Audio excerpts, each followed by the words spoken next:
I think this really became evident as a problem when we attended some of the drought forums around the region. It really highlighted that we have an ageing population in rural communities and that not all of them have access or the know-how to access the internet or social media to stay connected. But there seems to be, I guess, a preconception from organisations and from services that people are online and that they are connecting and that everyone is able to access these services through this platform. Organisations now, that is their go-to platform, I think, in getting information out or getting resources out because it's more cost-effective.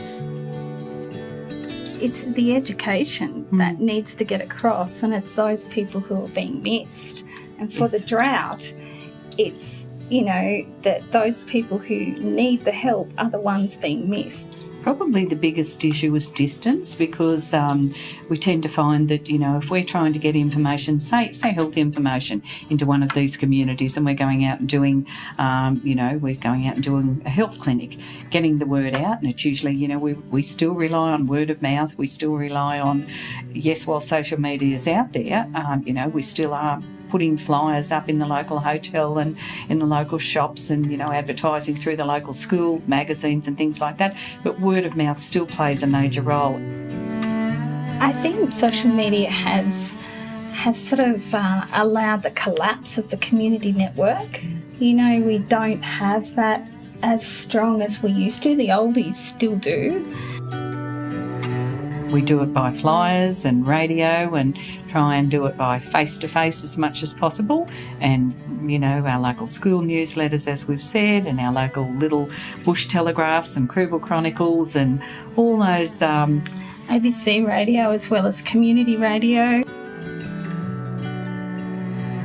How we currently do it now is underestimated and is now becoming under-resourced. So although those things are really effective, because of social media platforms and the internet, we're now losing newspapers, local newspapers, and the resources to fund these other things that are going on in communities. They need to know the key players in those communities.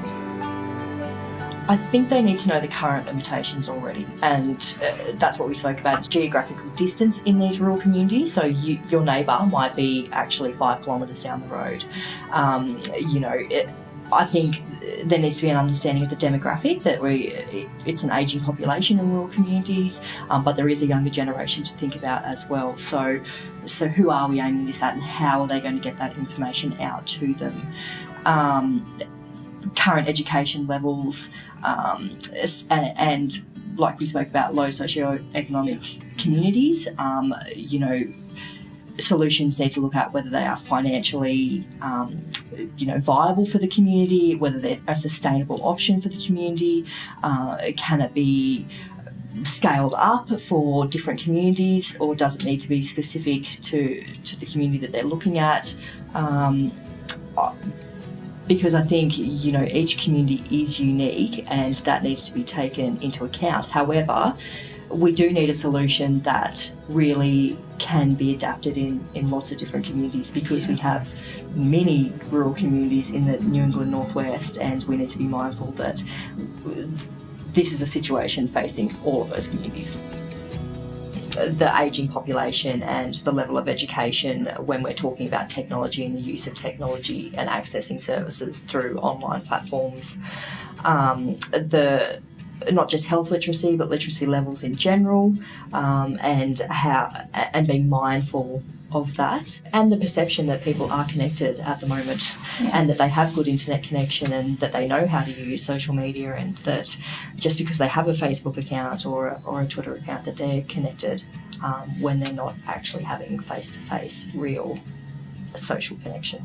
Well, again, I think people are turning to social media to report on things in an instant, or to get information out there as quickly as possible. And whilst that's great in some situations, I think when these information are put out by government organisations and and services, that sometimes forget that there are places that don't get internet connection and don't have this ability to get online and be up to speed immediately with updates and information, and that, you know, that they're missing out.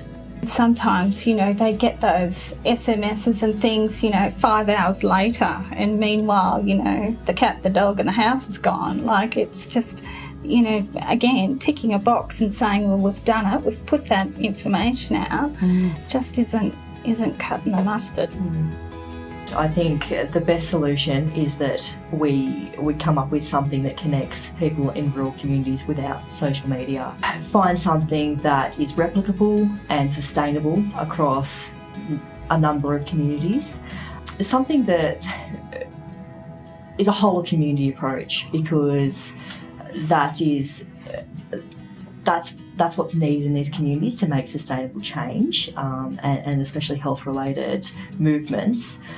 Is a whole of community approach, and I think we need something that is low cost. Cost and resources have to come into it, and as we've discussed, we need an option that is going to be able to be resourced.